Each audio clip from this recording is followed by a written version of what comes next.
ഒരിക്കൽ ഒരാൾ ചോദിച്ചു, അടിസ്ഥാനം ഇളകിപ്പോയാൽ നീതിമാൻ എന്ത് ചെയ്യും? അവൻ എന്തും ചെയ്യും. That is the answer. That is the answer. വിശുദ്ധി എന്ന് പറഞ്ഞാൽ ഒരു അലക്കുകാരനും ഒരു ബാർബറും കൂടെ നമ്മളെ വിശുദ്ധനാക്കാൻ കഴിയുന്ന വിശുദ്ധി മാത്രമേ പെന്തക്കോസ്തുകാർക്ക് ഇന്നുള്ളൂ. നല്ല വെള്ളത്തുണി അവൻ അലക്കി തന്നാൽ, നല്ലപോലൊക്കെ ഷേവൊക്കെ ചെയ്ത് മുടിയൊക്കെ ഒരു കുട്ടപ്പനായിട്ട് നിന്നാൽ നമ്മൾ വിശുദ്ധനാ. എന്തൊരു ഭക്തനാണ് നമുക്ക് തോന്നിപ്പോകും.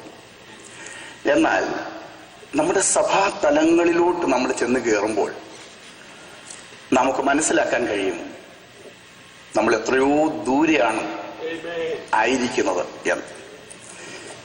ദൈവത്തിന്റെ ദാസൻ പൗലോസ് പറഞ്ഞു, സഭയാകുന്ന ദേവാലയത്തിൽ നിങ്ങൾ എങ്ങനെ നടക്കണം എന്ന് അറിയേണ്ടതിനാണ് ഞാനിത് എഴുതുന്നത്. നാം പലപ്പോഴും RSSും കമ്മ്യൂണിസ്റ്റും ഒക്കെ ഉണ്ടെന്നൊക്കെ പറയും.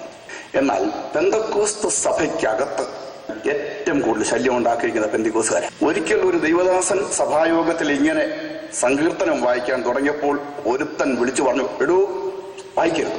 നടന്ന സംഭവം ഞാൻ പറയാം, ഇത് കേട്ടെഴുതിയ ആളിനെ എല്ലാം അറിയാം. ദൈവദാസൻ കാര്യമാക്കിയില്ല. വീണ്ടും ഇങ്ങനെ സംസാരിച്ചപ്പോൾ അയാൾ വന്ന് ഈ പുസ്തകത്തിൽ അങ്ങ് പിടിച്ചു. അപ്പോൾ ഇദ്ദേഹം കൈ അങ്ങ് വിട്ടു. പുസ്തകം മറ്റവന്റെ കയ്യിൽ. ഒരാത്മാവ് പ്രാപിച്ച പ്രാപിച്ച ഒരാൾ, ഞാൻ വീണ്ടും അത് അപ്പുറത്താക്കി, ആദ്യം പറഞ്ഞില്ലെന്നേ, പ്രാപിച്ച വ്യക്തി ഇത് പിടിച്ചു വച്ചിട്ടുണ്ട്. ദൈവത്തിന്റെ ഭവനം. ദൈവത്തിന്റെ ഭവനമെന്ന് നാം പറയുന്നത് എവിടാ? സഭ. ദൈവത്തിന്റെ ഭവനം. ആ ദൈവത്തിന്റെ ഭവനത്തിൽ പോയി അതിക്രമം കാണിക്കുക എന്ന് പറയുന്നത് പലർക്കും വളരെ ഈസിയായ കാര്യമാണ്. എനിക്കൊരു പെന്തക്കോസ്തുകാരനെ അറിയാം, സഭാ ഹോളിന് തീയിട്ട പെന്തക്കോസ്തുകാരനെ എനിക്കറിയാം. യു കനോട്ട് ബിലീവ് ദാറ്റ്, അല്ലെ? We cannot. I know the person. നോക്കൂ, സഭാ പ്രശ്നങ്ങൾ മൂത്തിട്ട്, അതാണ് ഞാൻ ആരംഭത്തിൽ പറഞ്ഞത്. നീതിമാൻ അടിസ്ഥാനം ഇളകിപ്പോയി അവൻ എന്തോ ചെയ്യും? അവൻ തീയിടുക വരെ ചെയ്യും ഹോളിൽ. കുമ്പനാട് കൺവെൻഷന്റെ ഉള്ളിൽ ഇതുവരെ ഒരു RSSകാരൻ കയറി സഭായോഗം മുടക്കിയിട്ടില്ല, ഒരു കമ്മ്യൂണിസ്റ്റുകാരൻ മുടക്കിയിട്ടില്ല. എന്നാൽ പെന്തക്കോസ്തുകാരൻ ഒരു യോഗം മുടക്കിക്കളഞ്ഞു. ഞാനതിന് സാക്ഷിയാണ്.